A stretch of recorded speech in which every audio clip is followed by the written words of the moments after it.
मोहन-ए-घू एक पुराना वीरान महल था, जिसके बारे में लोग कहते थे कि वहां भूत रहते हैं। गांव वाले सूरज ढलने के बाद उधर से गुजरते भी नहीं थे। महल की दीवारों पर काई जम चुकी थी और उसकी खिड़कियां टूटी हुई थीं, जो अंदर के अंधेर और सन्नाटे को और भी गहरा बनाती थी। एक दिन रमेश, एक युवा और एडवेंचरस लड़का, गांव में नया नया आया।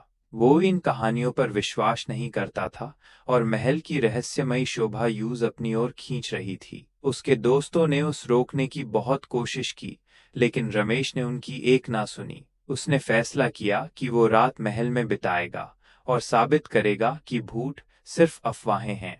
अंधियर में एक अनजान आहट।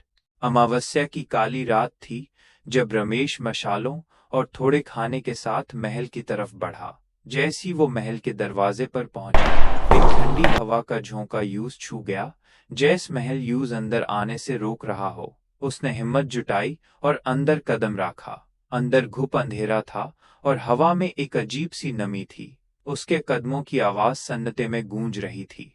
रमेश ने एक कमरे में जाने का फैसला किया, जो थोड़ा कम टूटा फूटा लग रहा था। उसने अपनी मशाल जलाई। जैसे ही रोशनी कमरे में फैली, उसने देखा कि दीवारों पर पुराने तस्वीरें लटकी हुई हैं, जिन पर धूल की मोटी परत जमी थी। एक तस्वीर में एक सुंदर महिला थी, जिसकी आंखों में एक अजीब सी उदासी थी। रमेश को लगा जैसे वो महिला उस घूर रही हो। अचानक उस अपने पीछे किसी की मौजूदगी का एहसास हुआ। वो पलट गया, लेकिन वहां कोई नहीं था। उसने सोचा कि यह उसका वहम है। थोड़ी देर बाद उस धीमी सिसकन की आवाज सुनाई दी, जैसे कोई रो रहा हो। आवाज कमरे के कोने से आ रही थी। रमेश का दिल जोर से धड़कने लगा। उसने मशाल उस दिशा में की, लेकिन वहां कुछ नहीं था।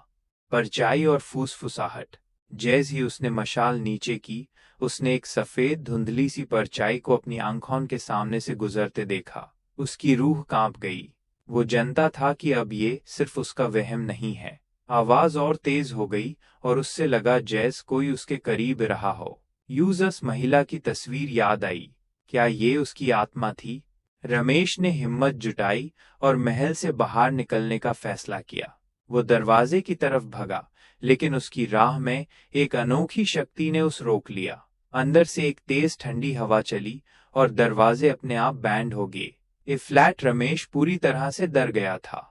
यूज लगा जैसे कोई उस घूर रहा हो, उसके सांस लीन की आवाज भी सुन रहा हो। तभी उसके कानों में एक फुसफुसाहट गूंजी, तुम यहाँ क्यों न आए? आवाज इतनी धीमी थी कि लगभग सुनाई नहीं दे रही थी, लेकिन उसमें एक अजीब सी उदासी और गुस्सा था। रमेश ने अपनी आंखें बैंड कर ली। यूज लगा जैसे उसके चारों ओर कोई घूम रहा हो। एक डरावनी रात का अंत। रमेश ने अपनी जान बचाने के लिए भागना शुरू कर दिया। वो महल की गलियों में इधर उधर भटकने लगा, दरवाजे और खिड़कियां ढूंढता हुआ। अचानक वो एक बेड हॉल में पहुंचा, जहां बीच में एक पुराना झूमर लटका हुआ था। झूमर अपने आप हिलने लगा और उससे एक अजीब सी गूंजती हुई हंसी सुनाई दी। हंसने की आवाज इतनी तेज थी कि रमेश के कान दर्द करने लगे। उसने देखा कि यूएस महिला की तस्वीर अब हॉल की दीवार पर थी और उसकी आंखें अब लाल हो चुकी थीं। उसने रमेश की तरफ हाथ बढ़ाया, जैसे उस अपनी ओर खींच रही हो। रमेश ने अपनी सारी ताकत लगा दी और एक टूटी हुई खिड़की से बाहर कूद गया।